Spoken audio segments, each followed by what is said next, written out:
Hello दोस्तों, स्वागत है आपका क्रेजी जैक ट्यूटोरियल की एक और नई क्रेजी सी वीडियो में। मैं हूं गौरव और आज की इस वीडियो में मैं आप सभी लोगों को सिखाने जा रहा हूं कक्षा 10 के गणितीय प्रश्नावली 7.2 के क्वेश्चन नंबर 4 को। इससे पहले के जो भी क्वेश्चन है और इससे पहले की जितनी भी प्रश्नावलियां हैं सबके प्लेलिस्ट के लिंक आपको डिस्क्रिप्शन बॉक्स में मिल जाएंगे और इस प्रश्नावली की प्लेलिस्ट के लिंक यहाँ आई बटन में भी आ रही होगी, तो दोनों जगहों से क्लिक करके आप सभी जाकर के देख सकते हो वीडियोस को। ठीक है, और हर प्रश्न को इसी प्रकार से समझ सकते हो। आइए आज की इस वीडियो में क्वेश्चन नंबर 4 को करने जा रहे हैं। इसमें हमको कहा गया है बिंदु वो -3, 10 और 6, -8 को जोड़ने वाले रेखाखंड को बिंदु -1, 6 किस अनुपात में विभाजित करता है। यानी कि हमें यह दो बिंदु दिए गए हैं और एक यह बिंदु दिया गया है। अब मान लेते हैं कि कोई अपने पास एक रेखा है, जैसा कि यहाँ पर हम लोग मान लेते हैं कि ये है। ठीक है, ये अपनी एक रेखा है यहाँ पर। ठीक है, अब मान लेते हैं ये अपना ये जो -3, 10 है यह ए है। जैसा कि यहाँ पर मैंने ए लिखा और यहाँ पर लिख दिया इसका निर्देशांक -3, 10 जो कि हमको दिया गया है। अब इसके साथ भी वही करते हैं, इसको हम लोग बी मान लेते हैं और इसका निर्देशांक है 6, -8। अब हमको कहा गया है कि इस बिंदु से इस बिंदु यानी कि ए से बी को यह जो निर्देशांक है इनको आपस में जोड़ने वाले रेखाखंड को यह जो बिंदु है -1, 6 यह किस अनुपात में। अनुपात का मतलब होता है कि मान लीजिए कि यहाँ अपन हम लोगों ने यहाँ पर एक बिंदु ले लिया और इसको P मान लिया और यह है -1, 6।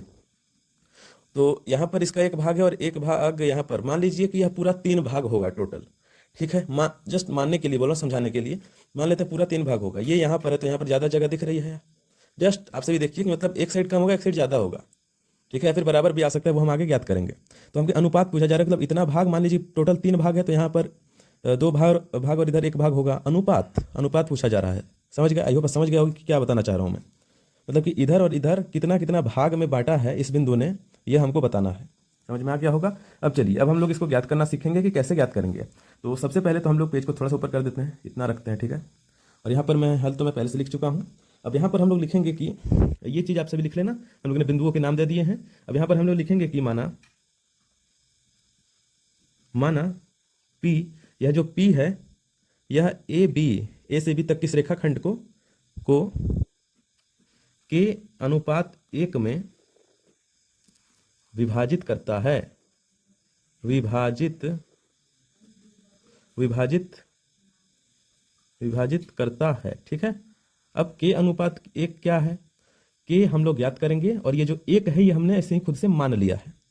जब भी आपको इस प्रकार के क्वेश्चन आए कि आपको 2 बिंदु दे रखे और एक तीसरा बिंदु दे रखे और पूछा रहे कि किस अनुपात में विभाजित करता है, तो आपको जो अनुपात ज्ञात करने के लिए सबसे पहले उनको के अनुपात 1 में विभाजित करता है ऐसा मान लेना है।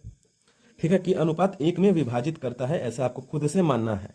ठीक है, अब यहाँ पर ये जो अपना के है यह इसको हमको सिर्फ ज्ञात करना है। एक जो है ये वाला अपने आप इधर साइड वाला ज्ञात हो जाएगा। सिर्फ एक चीज़ आपको ज्ञात करनी है। कैसे ज्ञात करेंगे वो देखिए। हम लोग लगाएंगे विभाजन सूत्र। अब विभाजन सूत्र क्या होता है? विभाजन सूत्र अपना क्या होता है? x बराबर में mx2 प्लस nx1 बटे में m प्लस में n, यही होता है। सिंपल सा बात है। तो उसी को हम लोग लिखेंगे x बराबर में mx2 प्लस में nx1 बटे में m प्लस में n। अब यह जो m और n है यही हमको ज्ञात करना है। n नहीं ज्ञात करेंगे, सिर्फ m ज्ञात करना है, क्योंकि m और n ये जो होते हैं ये अनुपात होते हैं अपने। आपको पता होगा, आपसे पहले से पढ़ रहे हो तो, नहीं पढ़ रहे हो फिर भी आपसे भी जान लो कि यह जो अपने m और n होते हैं यह अपने अनुपात होते हैं। पहला अनुपात दूसरा अनुपात, मतलब कि m इधर साइड वाला और n इधर साइड वाला, ऐसा आप सही समझ लीजिए समझने के लिए। ठीक है, और ये x1 x2 जो है वो अपने इन बिंदुओं के निर्देशांक होते हैं। ठीक है, अब आपसे कहोगे कि ये क्या है x, यही पूछ रहे होगे। तो ये जो अपना P जो बिंदु है आपका, इसका यह जो भाग है यह है अपना x, यह जो भाग है इसको y बोलते हैं। यह है अपना x1, यह है अपना y1, यह है अपना x2 और यह है y2। यह है अपना x और y से हमको मतलब नहीं है, हमको सिर्फ x से मतलब है। सिर्फ इसी से काम चल जाएगा, सिर्फ इतना ही ज्ञात करना है। ये जो आगे वाला है वो अपने आप ज्ञात हो जाएगा, दूसरा वाला n। ठीक है, तो इस पर हम चीज़ों को रखेंगे, x के स्थान पर -1 रखेंगे, बराबर का निशान लगाएंगे। अब m है अपना, m आप सभी यहाँ पर देखिए k है, k हम लोगों ने माना है, तो m के स्थान पर हम लोग k लिख देंगे। m और n अनुपात होते हैं, जैसे कि ये है अपना m और ये है n। समझ गए? तो k हम लोगों ने मान लिया। गुणे का निशान हम लोग लगा लेंगे या फिर आप सिर्फ ब्रैकेट भी लगा सकते हो, तो हम गुना लगा लेते हैं।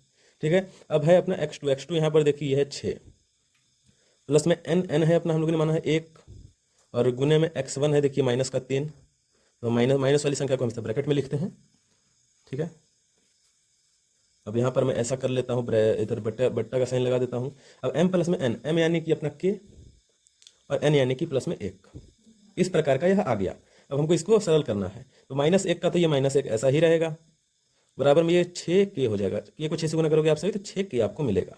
प्लस का निशान, अब -1 सॉरी 1 गुने -3 तो -3 हो जाएगा। ये इस प्रकार से कर देंगे और ये तो k प्लस में 1 था ही अपना।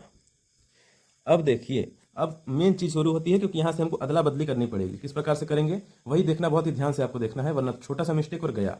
इस प्रकार का जो क्वेश्चन है वो बोर्ड एग्जाम में आते भी रहता है, तो बहुत ही ध्यान से आपसे भी देखना है। बहुत ही मतलब इंपॉर्टेंट सा क्वेश्चन है।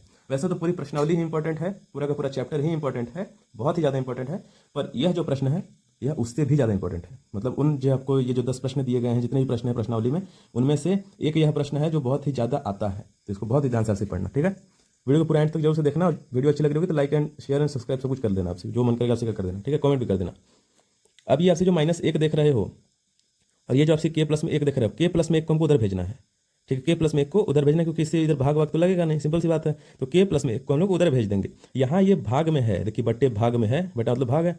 अब इधर जाएगा तो गुणे में हो जाता है। ठीक है, तो ये ब्रैकेट में आ जाएगा k प्लस में 1, ब्रैकेट का मतलब गुना होता है, बराबर का निशान, और ये हो जाएगा 6k और ये प्लस माइनस -3, इस प्रकार का यह आ जाएगा। ठीक है, आई होप आपको समझ में आ रहा होगा। अब -1 से k को गुना करेंगे तो ये हो जाएगा दोस्तों माइनस का k और माइनस प्लस -1, बराबर में हो जाएगा 6k -3। समझ गए, यहाँ तक आपको समझ में आ गया होगा। ठीक है, अब देखिए, अब हम लोग क्या करेंगे कि यह जो 6k है इसको इधर ले लेंगे और -1 को उधर भेज देंगे। तो ये पहले -k तो ऐसा ही रह जाएगा और इसके साथ ही हम लोग 6k प्लस का है, इधर माइनस का आएगा -6k, बराबर में इधर सबसे पहले -3 और इधर ये माइनस का था -1, उधर जाके प्लस का 1 हो जाएगा। इसको हल कर लेंगे, माइनस माइनस प्लस और 6 और 1 के 7k, समझ गए। तो ये हो जाएगा अपना 7k -7k, क्योंकि संख्याएं जुड़ जाती हैं पर जो साइन होता है वो अपने आप वैसा ही रहता है। बराबर का निशान, -3 + 1 -2 हो गया। समझ गए यहाँ तक।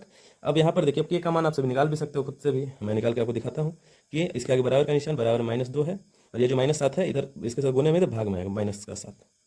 माइनस से माइनस कट गए अपने, है ना, और 2/7 आपका आंसर आ गया। अब कैसे लिखेंगे, तो देखिए अनुपात मतलब क्या होता है, मतलब जो बटे के ऊपर होता है उसको हम लोग इस प्रकार से लिख सकते हैं। देखिए यहाँ पर हम लोग लिखेंगे m/n बराबर में ये पहले 2 आएगा और फिर नीचे वाला 7 आएगा।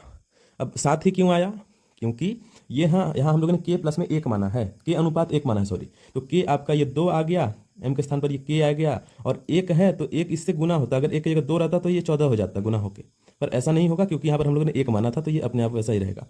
हमेशा आपको ऐसा एक ही मानना है कि अनुपात 1 मान के हल करना है। तो आपका आंसर आ गया 2:7। यह है आपका आंसर। आपसे चाहो तो अंत में लाइन लिख सकते हो कि PAB को 2:7 में विभाजित करता है। आई होप दोस्तों आपको वीडियो अच्छी लगी होगी। अच्छी लगी तो प्लीज़ लाइक कर देना।